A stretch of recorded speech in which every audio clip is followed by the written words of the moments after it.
In part 2 there about cue and play, you saw me manipulating the platter. I want to go into what the platter does now in more detail so there's no confusion at all. The platter is made to mimic an old vinyl record on a turntable.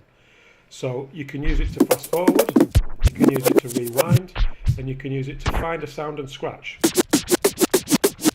You may notice that the image of the song has different waveforms. The waveform you hear is the one that passes the white play point. So if I rewind this track back, there is no sound until that red first kick drum passes the play point. Just like that. So you can scratch with them, you can fast forward, you could rewind. You can find your perfect cue point. In this song, let's pass that one I did before. Let's carry on into the song. Looking for a change. Now there's a bass line, so let's see. Now I notice the bass line starts there on that waveform, so I pause and I press Q. I can make it absolutely where I want it by very finely using the platter.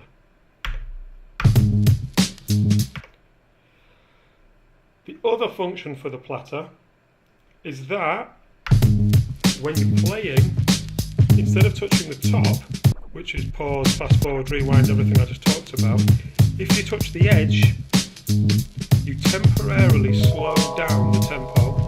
If you go anti-clockwise, go clockwise, you temporarily increase the tempo. Listen carefully, that's slowing it down, that's speeding it up. As soon as I stop, it returns to the tempo it's set to play